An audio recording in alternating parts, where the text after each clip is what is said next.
नमस्कार। आज हम जानेंगे छठे श्लोक का अर्थ। सांख्य योग और कर्म योग के फल की एकता बतलाकर अब कर्म योग की साधन विषयक विशेषता को भगवंत स्पष्ट करते हैं। श्लोक छठा।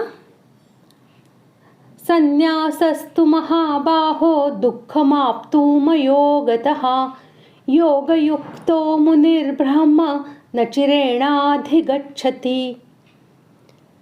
श्लोक का अर्थ। परंतु हे अर्जुन, कर्मयोग के बिना संन्यास अर्थात मन, इंद्रिय और शरीर द्वारा होने वाले संपूर्ण कर्मों में कर्तापन का त्याग प्राप्त होना कठिन है और भगवत स्वरूप को मनन करने वाला कर्मयोगी परब्रह्म परमात्मा को शीघ्र ही प्राप्त हो जाता है।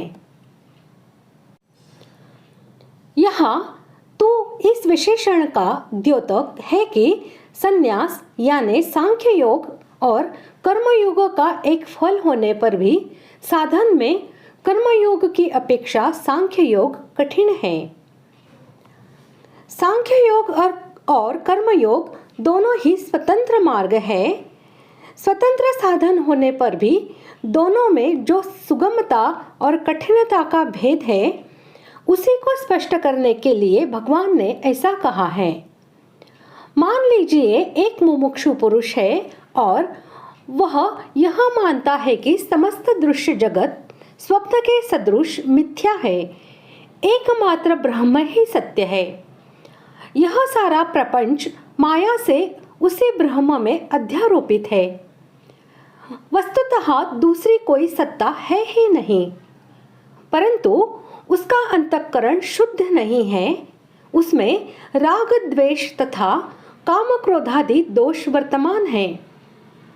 वह यदि अंतःकरण की शुद्धि के लिए कोई चेष्टा न करके केवल अपनी मान्यता के भरोसे पर ही सांख्य योग के साधन में लगना चाहेगा तो उसे दूसरे अध्याय के 11वें श्लोक से 30वें तक में और 18वें अध्याय के 49वें श्लोक से 55वें तक में बतलाई हुई सांख्य निष्ठा सहज ही नहीं प्राप्त हो सकेगी, क्योंकि जब तक शरीर में अहम भाव है, भोगों में ममता है और अनुकूलता प्रतिकूलता में राग द्वेष वर्तमान है, तब तक ज्ञान निष्ठा का साधन होना अर्थात संपूर्ण कर्मों में कर्तृत्वाभिमान से रहित होकर निरंतर सच्चिदानंद घन निर्गुण निराकार ब्रह्म के स्वरूप में अभिन्न भाव से स्थित रहना तो दूर रहा, इसका समझ में आना भी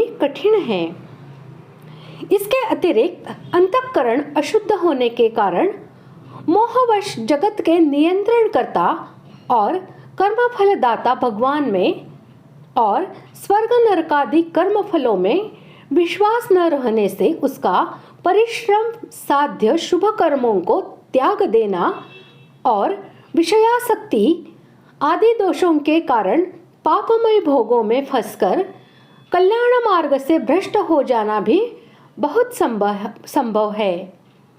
इसलिए इस प्रकार की धारणा वाले मनुष्य के लिए जो सांख्य योग को ही परमात्मा साक्षात्कार का उपाय मानता है, यह परम आवश्यक है कि वह सांख्य योग के साधन में लगने से पूर्व निष्काम भाव से यज्ञ, दान, तप आदि शुभ कर्मों का आचरण करके अपने अंतःकरण को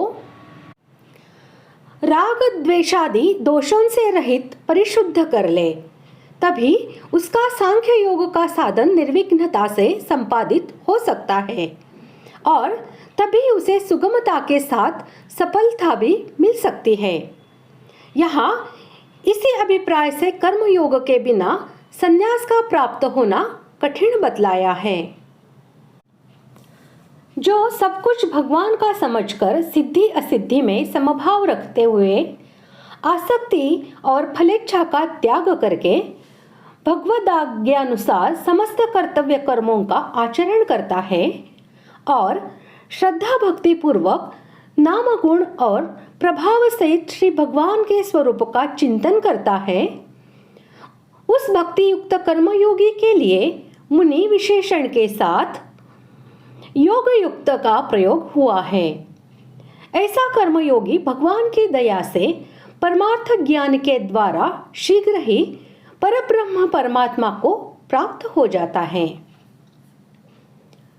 इस प्रकार आज हमने छठे श्लोक का अर्थ जान लिया है।